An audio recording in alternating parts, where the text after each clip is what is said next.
Caos total en Venezuela. La selección de Bolivia no solo cayó ante la Vinotinto por 2-0 en las eliminatorias rumbo al Mundial 2026, sino que terminó atrapada en territorio hostil, viviendo una pesadilla que supera lo deportivo. La delegación altiplánica, con toda su documentación en regla, fue obligada a regresar a su hotel en plena madrugada tras no recibir autorización para despegar. El aeropuerto de Maturín se transformó en un laberinto sin salida. El gobierno venezolano, sin brindar explicaciones claras, detuvo el retorno del equipo justo cuando más necesitaban descansar y enfocarse en su próximo duelo clave ante Chile. La indignación en Bolivia estalló, el desconcierto es total y el fútbol sudamericano queda, una vez más, manchado por decisiones fuera de la cancha. Sabotaje, represalias, negligencia, las preguntas abundan, las respuestas escasean. Aquí empieza de zurda.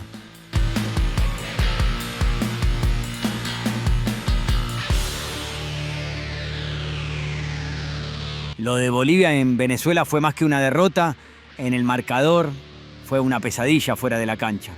Porque sí, el 2-0 en contra dolió, pero lo que vino después dejó al equipo completamente desconcertado. Cuando pensaban que lo peor ya había pasado, se encontraron con que no podían abandonar suelo venezolano. El motivo, nadie lo sabe con certeza. La delegación boliviana, completamente equipada con su documentación, sus permisos y su itinerario, vivió horas de angustia. El vuelo estaba listo, todo estaba coordinado, pero las autoridades venezolanas no autorizaron la salida. En medio de la noche, con los jugadores cansados y mentalmente abatidos, se vieron obligados a regresar al hotel. Increíble, pero cierto. El aeropuerto de Maturín fue testigo de una escena inusual.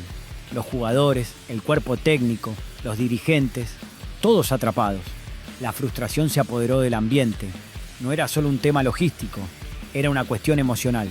Se habían preparado para competir, no para lidiar con trabas diplomáticas. Harold Howard, responsable de seguridad y logística, fue claro y contundente. Los llamó sabotaje. Denunció que se les habló de un supuesto problema de tráfico aéreo, aunque en el aeropuerto solo había 2 aviones aterrizando. El argumento no se sostenía y la delegación lo sabía perfectamente. Pero esto no solo impactó al grupo en Venezuela. Desde Bolivia, la indignación fue inmediata. Políticos, periodistas y fanáticos exigieron explicaciones. ¿Cómo era posible que a una selección nacional se le impidiera volver a su país? Las voces de protesta comenzaron a elevarse con fuerza. El técnico boliviano, Óscar Villegas, no se mostró sorprendido. Dijo que ya habían intentado hacer gestiones a través del Ministerio de Gobierno. Querían evitar este tipo de situaciones. Pero ni siquiera eso fue suficiente. El gobierno de Maduro simplemente no autorizó la salida. Sin más. Y claro, esto complica todo. Bolivia tiene un partido clave contra Chile el martes 10. Tenían planeado volar temprano y entrenar ese mismo día en La Paz.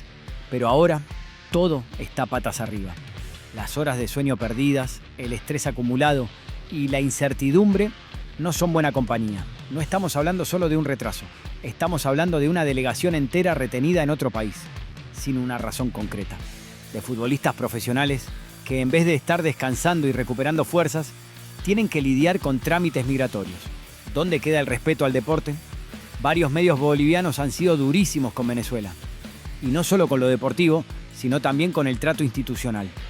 Han hablado de una actitud hostil, de una maniobra poco transparente, de un uso político del fútbol, acusaciones que resuenan fuerte en toda la región. El fútbol sudamericano ya es bastante complicado en la cancha como para que además ocurran estas cosas afuera. Esto le resta seriedad a las eliminatorias, porque cuando una selección no puede ni siquiera salir de un país tras jugar su partido, algo está muy mal. Es imposible no preguntarse si esto fue deliberado. ¿Fue una decisión contra fondo político?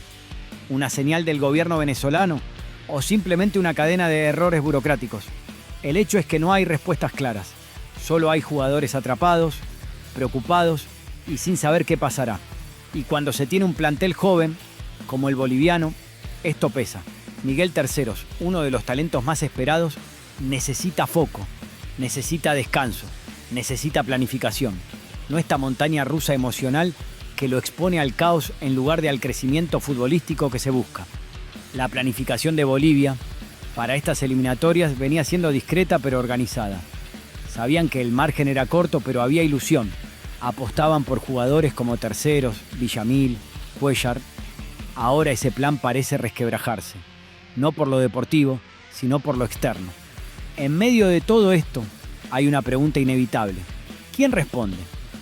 ¿Quién le da garantías a Bolivia de que su equipo no será saboteado en futuras visitas?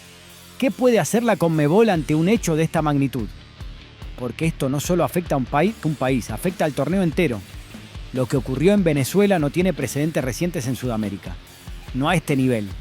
Y menos en el contexto de unas eliminatorias que ya vienen siendo intensas.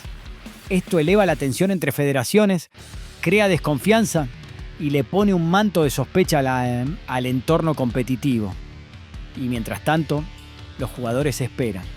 Algunos duermen mal, otros ni duermen. La tensión se palpa en los pasillos del hotel. Nadie quiere hablar mucho, nadie quiere agrandar el problema. Pero el silencio también pesa. Todos saben que algo anda mal, pero no pueden hacer nada.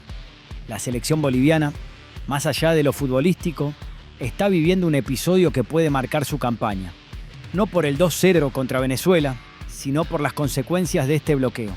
Una selección golpeada en lo mental rara vez logra reponerse con rapidez. Y el tiempo corre. Ahora mismo hay un cronómetro en la cabeza de cada jugador boliviano. Cada hora que pasa sin volar es una hora perdida para el próximo duelo. El partido contra Chile es clave. Y llegar sin entrenar, sin dormir bien y con la cabeza revuelta es casi regalar puntos. Y no es exageración.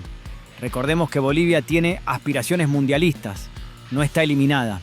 Todavía sueña con un repechaje, con un batacazo. Pero para eso necesita orden, necesita continuidad. Y esto es todo lo contrario. Es caos, es desorganización. Es un obstáculo más. Las federaciones de fútbol están llamadas a proteger a sus seleccionados. Y Bolivia, con justa razón, exige explicaciones. Porque no se trata de una aerolínea privada, se trata de una selección nacional. Y el fútbol sudamericano no puede permitirse este tipo de escándalos. Lo más lamentable es que esto no solo afecta al presente, puede influir en el futuro, en la confianza que tiene Bolivia para viajar, en las decisiones de planificación para partidos fuera de casa, incluso en las relaciones bilaterales entre federaciones. Todo queda dañado y en medio de este caos el plantel debe recomponerse.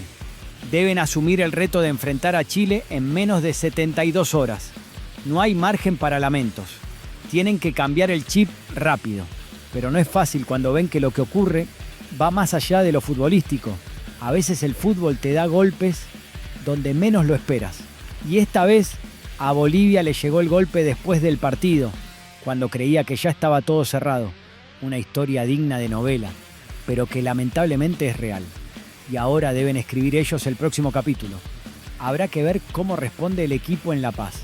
Si logran llegar a tiempo, si pueden entrenar aunque sea un poco, si logran enfocar la mente. El fútbol es cruel con los detalles, y este detalle externo, este bloqueo, podría costarles más que los 3 puntos en Maturín.